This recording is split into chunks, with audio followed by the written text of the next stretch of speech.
बिस्मिल्लाहिर्रहमानिर्रहीम। अस्सलाम वालेकुम। मैं हूं मेहरीन सब्तैन। देख रहे हैं आप मेरा यूट्यूब चैनल और फेसबुक पेज। नाज़रीन, दो वाक़यात हैं आपके साथ शेयर करने हैं। लाहौर, कराची, इस्लामाबाद में ये वाक़यात जो हैं तवातुर से रिपोर्ट हो रहे हैं और इस तरह की खबरें मैं आपके साथ इसलिए भी शेयर करती हूँ ताकि आप जो हैं इस तरह के मसाइल से दो चार ना हो। एक वाक़या तो मेरे अपने साथ पर्सनली ये पेश आया जो मैं आपके साथ शेयर करूँगी, क्योंकि जब आप लोग बहुत ट्रैवल करते हैं तो हमें बहुत सी चीज़ों का ख़्याल रखना पड़ता है। मेरे साथ ट्रैवलिंग में कभी-कभी ऐसे वाक़यात हुए हैं। एक दफ़ा तो बहुत ही बुरा वाक़या हुआ था, वो भी आपके साथ शेयर कर देती हूँ। बिल्कुल इस सफ़र के आगाज़ में मैं बिल्कुल ऐसे हो गई थी कि मेरे पास 1 रुपया तक नहीं रहा था। और वो क्या था, और उसके बाद अभी रिसेंटली मेरे साथ जो एक वाक़या पेश आया, और अब एक साहब हैं, उन्होंने स्टोरी एक शेयर की है हमारे रिपोर्टर भाई उनके साथ, तो वो कहानी भी आपके साथ शेयर कर देती हूँ। जनाब, एक तो आप जब सफ़र कर रहे हो ना, अपनी चीज़ों को, अब तो मैं बाकायदा वो हैक्स देखती हूँ जिसमें आपके जो कम से कम आपका वॉलेट, पर्स जो भी होता है, उसकी ज़िप जो है वो अच्छे से बंद हो सके, क्योंकि अब तो लोगों के पास कटर्स होते हैं, कटर्स से भी वो काट के जो भी निकालना होता है निकाल लेते हैं, और ये चीज़ें बहुत हो रही हैं। लेकिन एटलीस्ट थोड़ा-सा आप महफूज़ हो जाते हैं।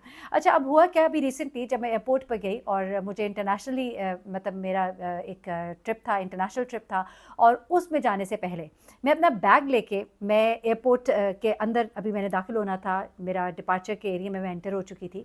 तो मैंने एक लम्हे के लिए रुक कर अपने बैग को खड़ा किया, क्योंकि स्कार्फ़ मेरा थोड़ा-सा हिल गया था, मुझे उसको ठीक करना था।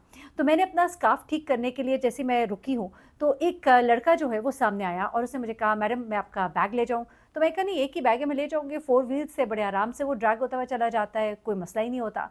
तो मैंने कहा, नहीं भाई शुक्रिया बेटा, थैंक यू।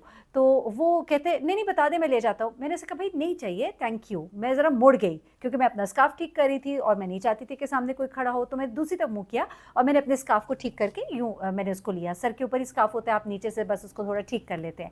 मैं थोड़ा उसको ज़्यादा इसलिए एक्सप्लेन कर रही हूँ कि मुझे मुड़ना क्यों पड़ा। अब जब मैं मुड़ी तो मुड़ने से पहले जो मेरा बैग मेरे साथ था, मैंने उसके ऊपर अपना मोबाइल रख दिया ताकि मैं दोनों हाथ फ़ारिग हों और मैं अपने स्कार्फ़ को ठीक कर लूँ। सिर्फ़ ये एक लम्हे की बात थी। मैं यूँ करके मुड़ी और मैंने अपना बैग पकड़ा और मैं चल पड़ी। 1 सेकंड के लिए मुझे याद नहीं रहा कि मैंने उसके ऊपर फ़ोन रखा हुआ था। लेकिन जैसे मैं चली, एकदम मुझे ख़्याल आया मेरा फ़ोन, क्योंकि मुझे अपना हाथ खाली महसूस हुआ। मैंने एकदम से देखा, मैंने कहा, ओहो! मैंने बैग पे रखा था, नीचे तो नहीं गिरा?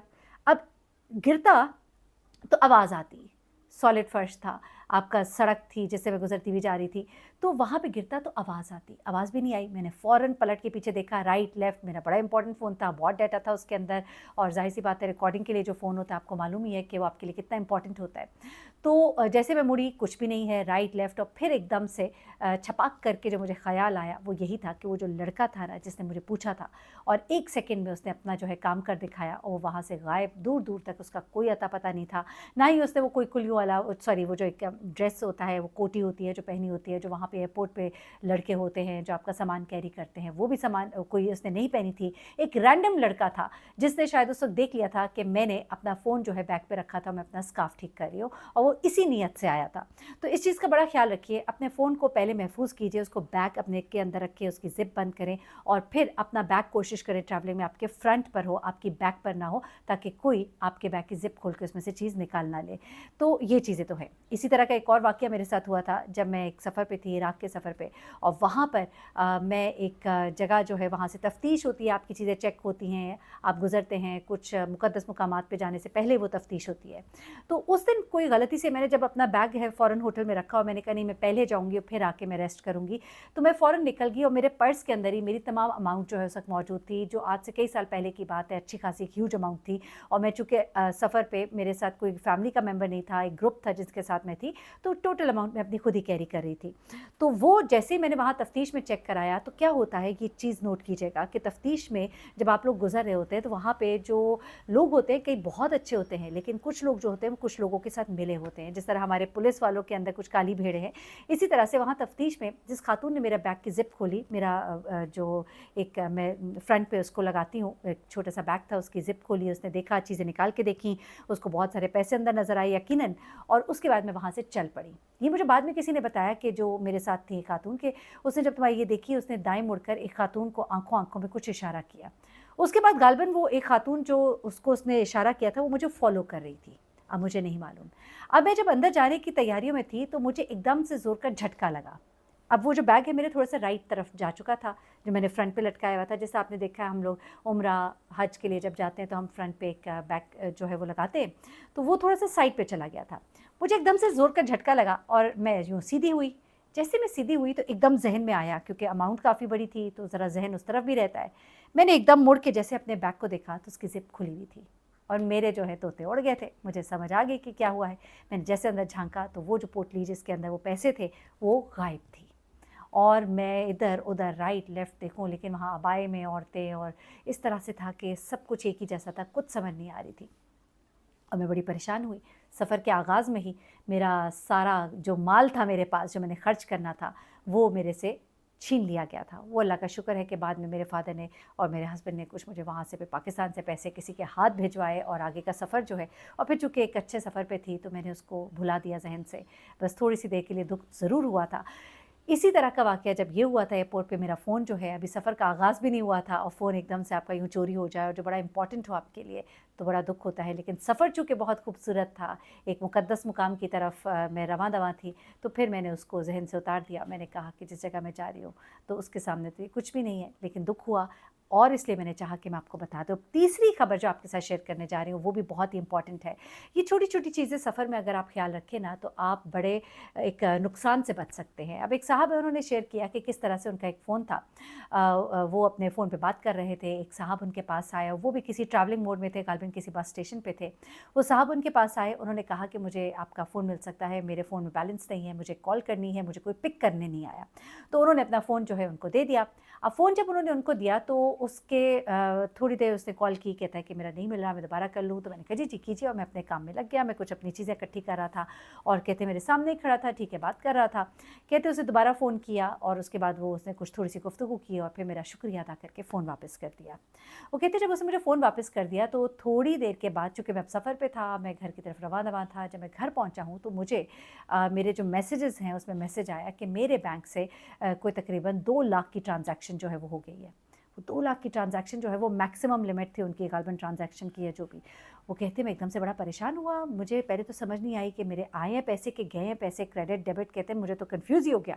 फिर उसके बाद मैंने फ़ौरन ही अपने बैंक फ़ोन किया तो उन्होंने कहा जी आपके अभी ट्रांज़ैक्शन हुई है और आपकी ऑनलाइन ट्रांज़ैक्शन जो है वो ग़ालिबन हुई है। वो कहते हैं मैंने कहा ट्रैक कीजिए, कुछ समझ नहीं आई, बड़ी परेशानी और सब कुछ। और फिर उन्होंने जब उसको टाइम को मैच किया तो वो टाइम था कि जब उनसे उनका फ़ोन जो है वो माँगा गया था और फ़ोन जो है लेने के दौरान ही ग़ालिबन, अब जब उसको ट्रैक किया गया तो कुछ चीज़ें ऐसी मालूम हुई कि उनके फ़ोन से कोई ग़ालिबन कॉल फ़ॉरवर्डिंग का सिलसिला था या क्या था, कोई कोड सेंड करके कॉल फ़ॉरवर्डिंग जो है अपने फ़ोन का नंबर डाल दिया गया, जैसा कि हमारा होता है ना कि कॉल फ़ॉरवर्डिंग, तो उस पर कोई ग़ालिबन उस ही दौरान में, यानी कि जिस दौरान में वो 5 से 7 मिनट फ़ोन उसके पास रहा है, वो कहते हैं उसी 5 से 7 मिनट के अंदर वो ट्रांज़ैक्शन भी हो गई।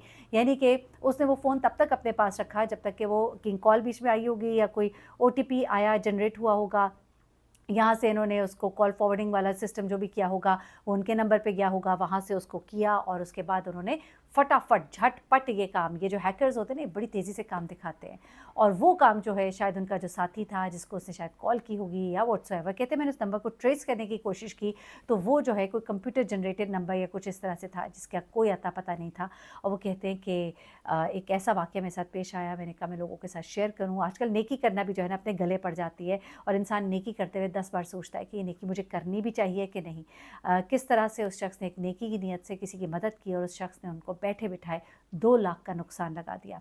तो बहुत ख़्याल कीजिए, किसी को फ़ोन जो है वो मत पकड़ाइए, कॉल किसी को करनी है तो खुद मिलाकर दे दीजिए और उसके सर पे खड़े रहिए और कोशिश करें कि अगर कोई और मुतबादिल उसको हल करके दे सकते हैं तो कर दीजिए, क्योंकि ये चीज़ें जो है ये अब बहुत डेंजरस होती जा रही हैं। जितनी टेक्नोलॉजी आगे जा रही है इसी तरह से हैकर्स जो है वो बहुत तेज़ होते जा रहे हैं और आपकी चीज़ें जो हैं वो बड़ी गैर महफूज हो रही हैं। 2 स्टेप वेरिफिकेशन भी होती है।